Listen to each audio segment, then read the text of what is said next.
All right. So, hello everybody, and welcome to This is Rugby. This is a joint venture between North Carolina Youth Rugby and Advantage Rugby Referees, and we are trying to make rugby accessible to new players and fans who might be unfamiliar with our sport. So tonight is September 22nd, and it's part 2 of our program. We're planning to cover the variations in the game, rugby around the world and in the USA, and also the game of sevens. You probably know me. I'm Amanda Cox, North Carolina Youth Rugby Administrator, and I'm joined in this series by Richard Every. Richard's had a long career in referee management, and he now runs Advantage Rugby Referees, which is a group that aims to help match officials improve their game through video software review and coaching. So thanks for being here tonight, Richard. Thanks, Amanda, and hi, everyone. So before we get going with the variations, rugby around the world and in the USA and sevens, I just wanted to quickly recap what we did last week, just as a reminder. So we covered the values of the game, which is integrity, passion, solidarity, discipline, and respect. What you need to play, which is not a lot. It's cleats or boots, a mouthpiece, and of course kit. What we also discussed is that there are World Rugby approved playing goggles for those that can't wear contacts when they play. We went through the roots of the game, came from 1823, and also birthed the American games of American football, and to a smaller, lesser extent in basketball. We talked about the ground, size of the field, shape of the ball, and scoring, which was a try is 5 points, the kick after a try is a conversion 2 points, and then penalty goals and drop goals are 3 points. And then we also just covered the basic laws, which is passing. Remember, you can only pass laterally or backwards, tackling, and then the restarts, scrum, and then line out. So we're going to cover rugby variations, and the first one we are going to look at is the full game, which is rugby 15s. It has 15 players per team, and Amanda's going to take you through the positions. All right, so positions in rugby. The first 8 numbered jerseys are worn by the forwards. These players will be found in the set pieces, the scrum and the line out. Front row consists of numbers 1 through 3. 1 and 3 are props, and they hold up the hooker, number 2, in the scrum. The locks are the engine of the scrum. The number 4 and 5, they're also called the second row because of their position there in the scrum. The flankers are found on the outside of the scrum, thus the name flanker. Then they wear the 6 and 7 jerseys. Along with the number 8, they make up the loose forwards. So the loose forwards are typically the first players out of the scrum, and they usually get the initial tackle off of the set piece. Then we've got the second half of the team wearing numbers 9 through 15. These guys are known as the backs. So the 9 is our scrum half, sometimes also called a halfback. This player is at the back of the set pieces and rucks to remove the ball and play it out to the remaining backs. So the first pass usually goes to the fly half, who then dishes to the 12 and 13, the inside and outside center. If they don't crash the ball into contact, it then gets passed out to the fastest players on the pitch, the wings. They wear the 11 and the 14 jersey. And the final player in the backs is the fullback. This player is typically a very good kicker and is often relied on to make big tackles when a ball carrier is broken through the defense. And that's all the 15 players on the pitch for 15s.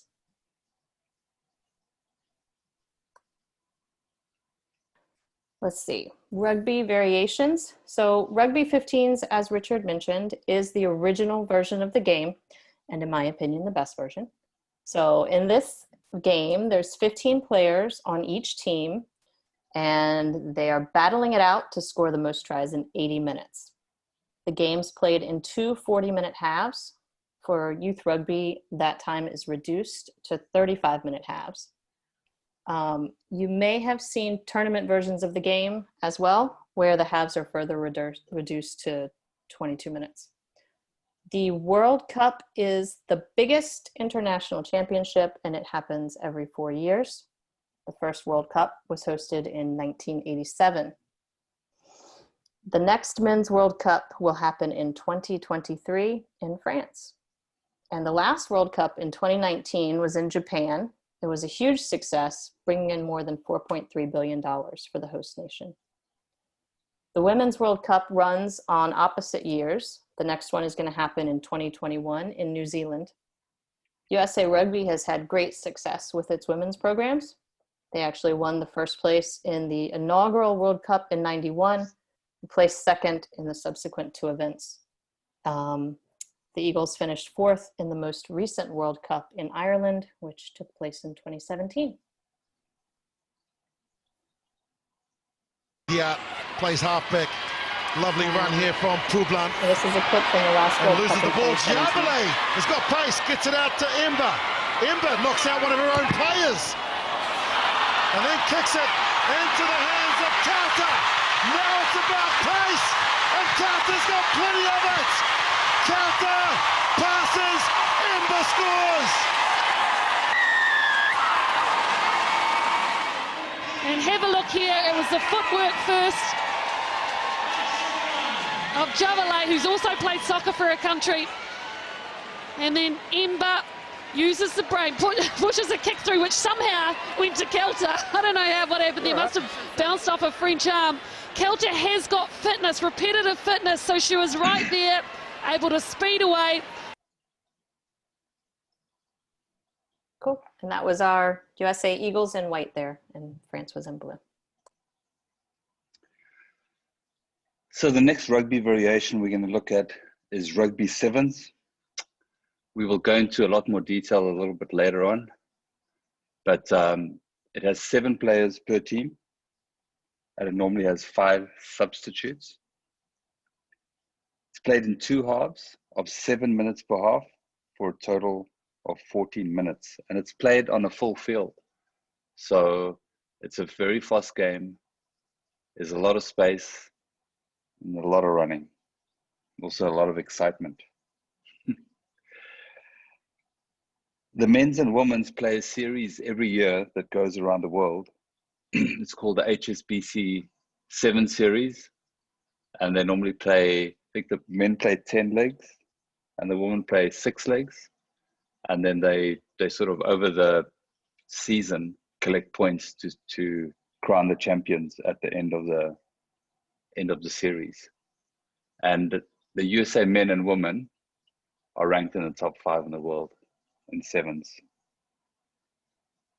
Both teams win a couple of championships normally on these during the series. And there's a Sevens World Cup, which is every 4 years. The next one will be in 2022 in South Africa. And you may have noticed, living in America, that in 2018, the Sevens World Cup was held in San Francisco in the USA. And then the last big competition in sevens, international competition, is Olympics every 4 years. And of course, with the Olympics being postponed to 2021, it'll be in Japan. So, which the USA have also qualified for. So it's an opportunity to become an Olympic athlete if you're playing sevens, which is a great honor to represent your country.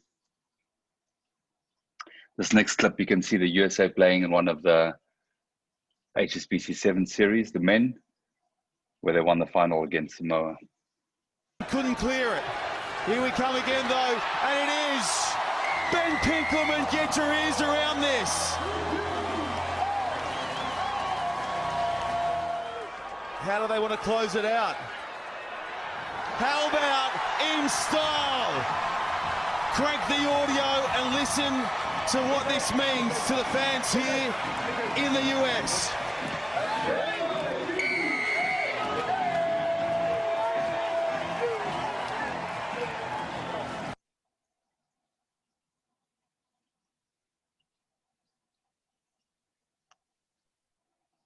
All right, rugby 10s. So this is a lesser played variation of the sport with 10 players per team. And a lot of people consider it to be a hybrid of 7s and 15s rugby. Halves are 10 minutes each. The game's typically played with 5 forwards and 5 backs, and the laws most closely resemble 7s. But unlike 7s, 10s rugby offers a little bit more specialization of skill in the players, and then also the more size variation than 7s may have. The traditional scrums and lineouts are still part of the game, but there's a little bit more space on the pitch than in 15s because we've got less players. The game originated in Malaysia and has gained popularity steadily. There's actually an exciting new World 10 series coming in October. Teams are going to gather in Bermuda for 3 events. Apparently COVID numbers are pretty low in Bermuda. So all the teams are going to travel over and live in a bubble while they play the series. And the Ohio Aviators will be sending a team. They're going to be in Bermuda for 30 days for the event. No fans are going to be permitted in the stadium, but it is going to be broadcast. So watch for that on your local sports network. Should be coming up soon.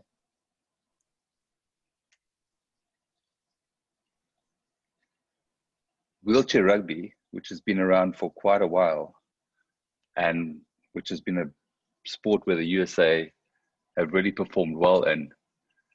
It has 4 players per team.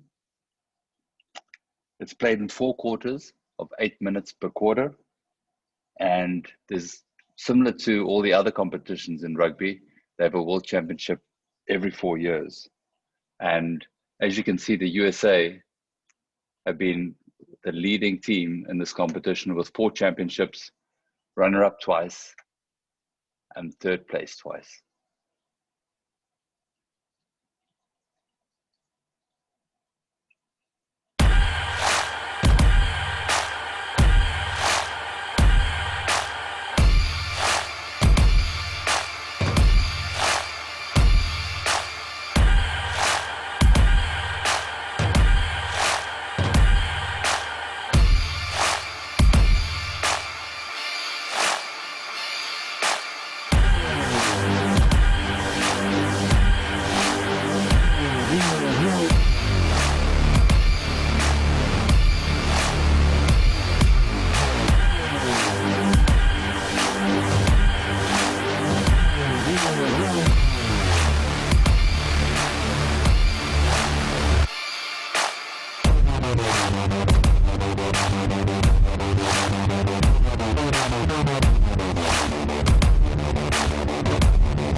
A couple of years ago, when the USA rugby referees, we had a conference in Birmingham, Alabama at the Olympic Training Center, and the USA wheelchair rugby team were there, and they asked a couple of the referees if they wanted to play a game. And of course, the referees didn't even come second. I think they came a lot further back than that. But it's a very, very tough game and high skill.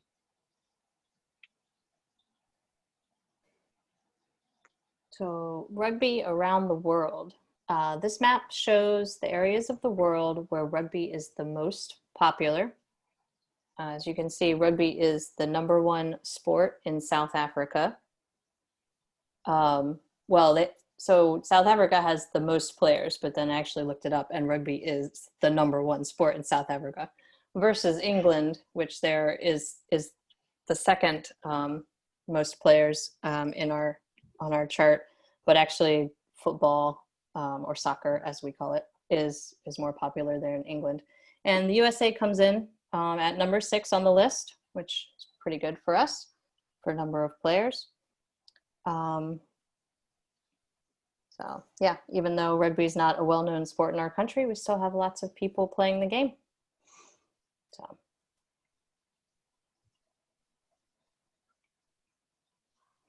So out of 105 ranked countries where rugby's played, the USA comes in 16th for the men's sport. South Africa, New Zealand, and England are the top 3 ranked teams.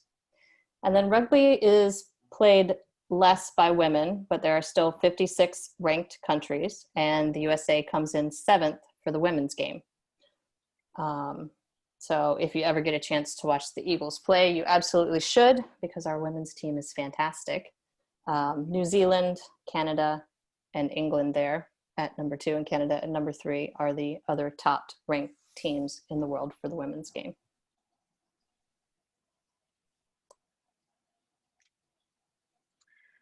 So in the World Cups, the USA women's and men's team always qualify. So every time there's a Rugby World Cup, you will see the USA teams representing the country. And also, as in the Olympics, we're only going into the second time. Well, the rugby was in the Olympics in 1920 and 1924, which was actually won by the USA. And then it's a long break until 2016 when it came back into the Olympics. So the USA have always had a team representing. And every year they got to go through a whole process of qualifying. I mean, every 4 years they have to go through a process of qualifying for the tournament. So we're going to look at rugby sevens, go into it a little bit deeper.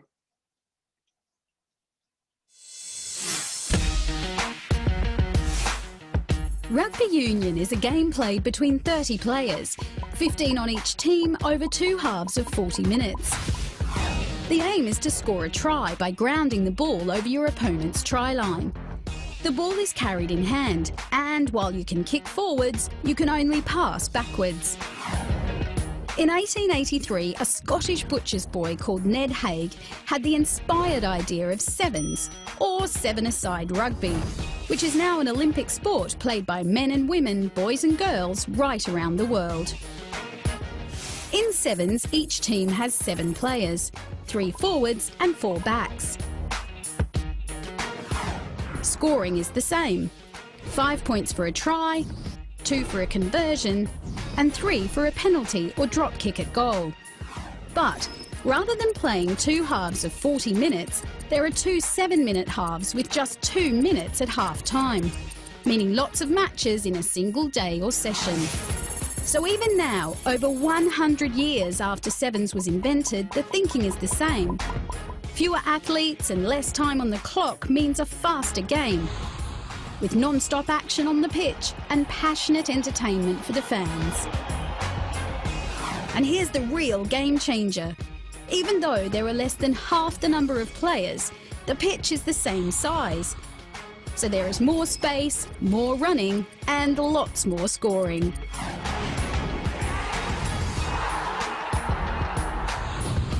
For the athletes, that means lots of training and superhuman fitness levels.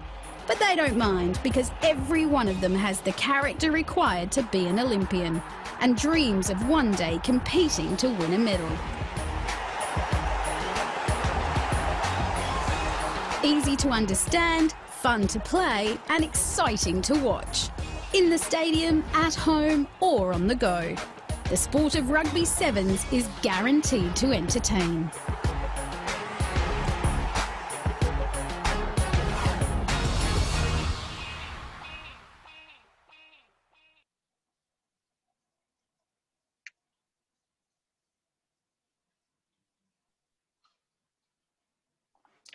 So the HSBC Sevens Series is the biggest sevens event of the year, and it's been running since 1999. I think, as Richard mentioned earlier, the men's round plays 10 stops around the globe, and the women have 8 stops on their series.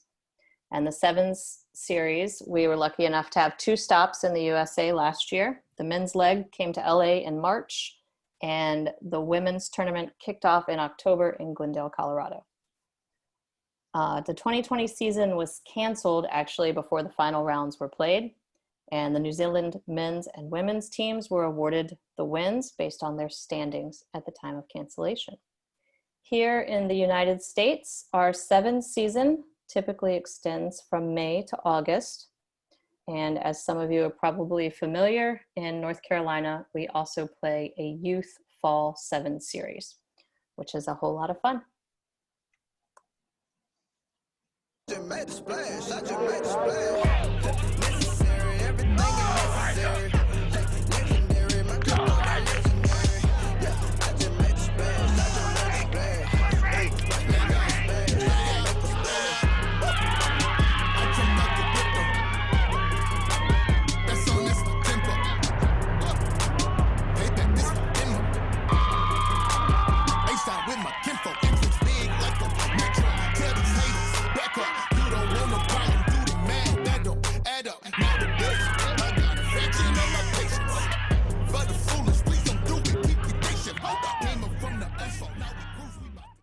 And those were all high school rugby players. So what we're going to look at next is some of the players that have worked their way up into the national sevens teams. We're going to look at 2 players in the men's team, Madison Hughes, who's the captain, and then Perry Baker as well, who was player of the year for 2 years in a row. It's one of the best, considered to be one of the best sevens players currently in the world. And then USA women players Naya Tapper and Alif Kelter.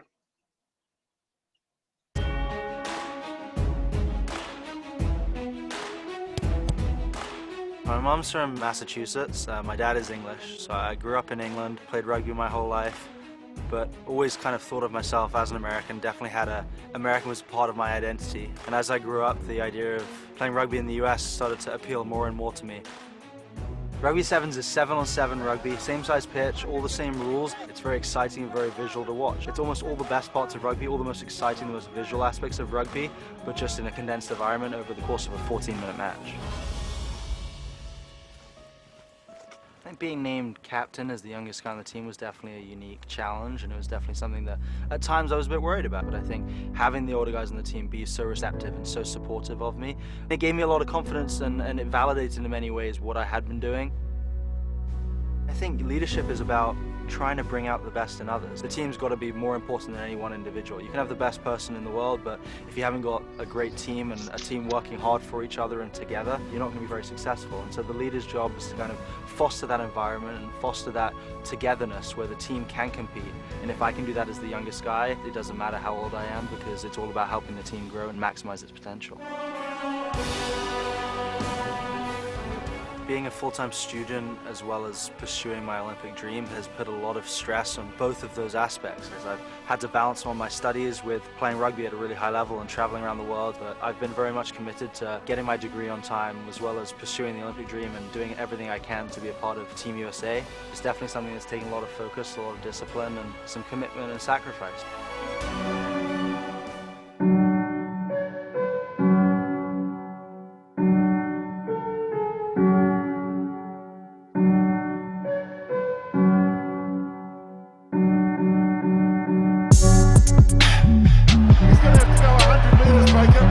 He's got the pace, and he's got a sprinter after him, Perry Baker, around the outside.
With her devastating size and speed, Naya Tapper's rise to prominence has been a swift one. But having starred as a sprinter growing up, the 24-year-old's route to rugby wasn't the most conventional. I always wanted to be the first girl in the NFL, but obviously we couldn't play football in high school on the men's team, so I seen that the high school had a women's team, and I asked my coach if I could try out, and he said no. Then when I went to college at UNC Chapel Hill, I was walking through the quad, and they ended up having a stand set up for the UNC women's program there. So I signed up, and then a couple days later, I went to the little camp tryout thing they had, and then it was history from there. I think track and field really set my body up for this sport, and I think, honestly, that any track sprinter could easily cross over to rugby. The only challenging thing was just learning the hand-eye coordination, because most people learn that growing up, and I didn't learn it until I was 18. Having to depend on other people to win was a different idea that I had to deal with, and it's way more stressful because a lot of the times you can only control yourself, you can't control everything else around you. So I had to learn patience really fast because I was obviously not at the caliber that I am now when I first started here. Having rejected an offer to turn professional a few years earlier in order to finish her degree, Tapper eventually made her international sevens debut in 2016. Just a year later, Tapper again faced New Zealand in a semi-final, this time at the Rugby World Cup Sevens, a tournament hosted on home soil in San Francisco. I'm praying that it just brings us more supporters for men's and women's. Rugby is obviously not as big here as it is overseas, so to be able to get that promotion in a pretty big city, hopefully we can start getting on TVs and start spreading the sport all over so that it can be one of the bigger sports here and that we can have the support we need and just awareness that we're here and this is something that everybody should be interested in doing.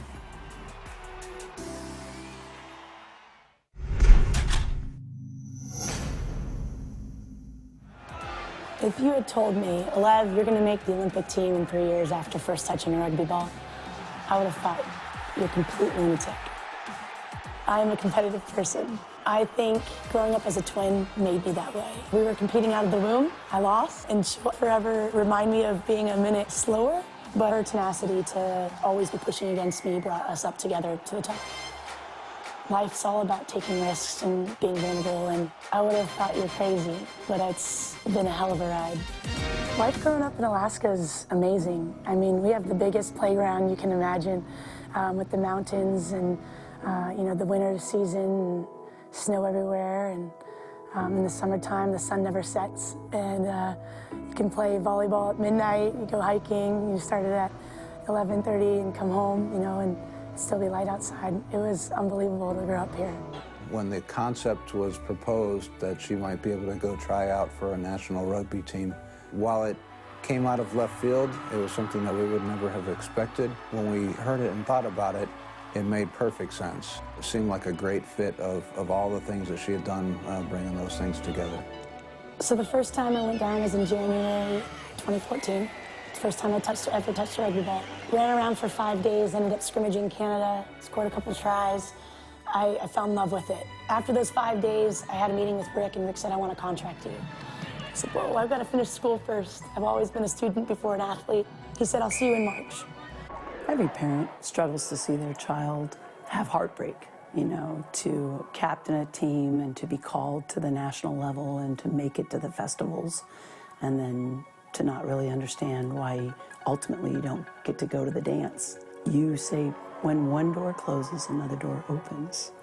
And when you say that to them, you hope and pray that those opportunities avail themselves. And sure enough, you know, one door closed and another door opened. And to be able to see her step onto the field under the flag of her country, racing out with her teammates, it's beyond any parent's dream. Making it to Rio was a dream come true for me. It was unbelievable. I mean, the experience in itself was history. Just being a trailblazer and a pioneer for the sport, it was unbelievable. You couldn't have asked for a better thing to be a part of.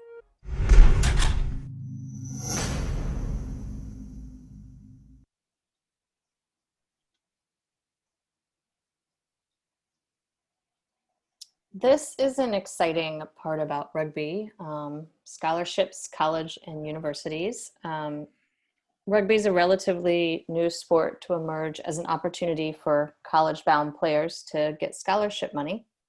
In the USA, we've got approximately 45,000 youth players. About 10,000 of those players are girls. Once our youth players graduate from high school, they can move directly to their local club programs, or if they go to college, there are 360 women's collegiate club teams and 540 men's collegiate club teams for them to pick from. So that's about 30,000 young adults playing college rugby in the United States. At the moment, only partial scholarships are available, but with the exception there of Army West Point. And there are a bunch of top college programs offering scholarships for the men. 26 men's colleges have them available, Life being at the top of those, 25 women's colleges with scholarships. Again, Life at the top of that. And, you know, there are neighbors down in Georgia. And then 23 NCAA women's varsity programs are now available. And some of those are also offering partial scholarships. So lots of great opportunities for people playing youth rugby to go on and do great things.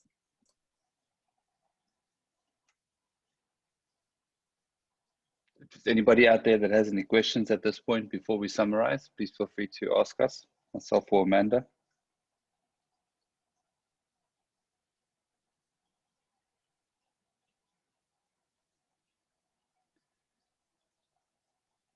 So just to go through what we covered tonight, we covered rugby variations, 15 players, 2 40-minute halves, totals 80 minutes, 70 minutes for youth, sevens, 7 players aside, 14 minutes, 2 7-minute halves, 10s are 10 players with 2 10-minute halves, and then wheelchair rugby with 4 players, 32 minutes, divided into four 8-minute quarters.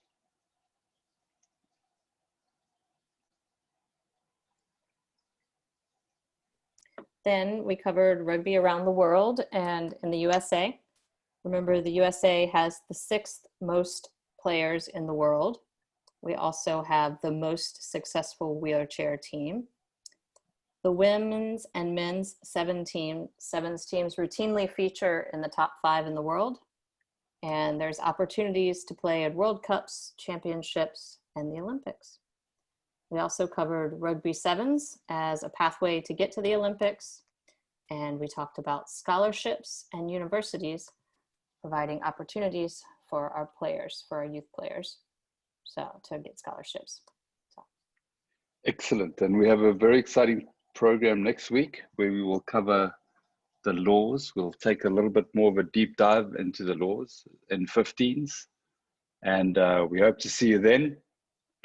And just to finish off, we'll have a look at USA playing in Scotland. The set piece. More for the US. That's one smack. The hooker has it at the back of the line-out now as they drive it forward.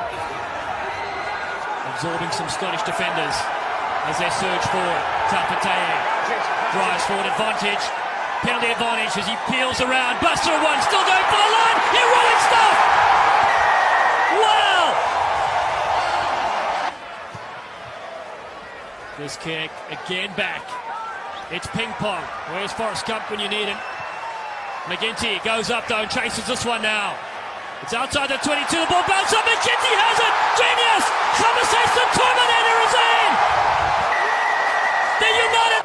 The US, 2 in the second half, and that conversion is fantastic!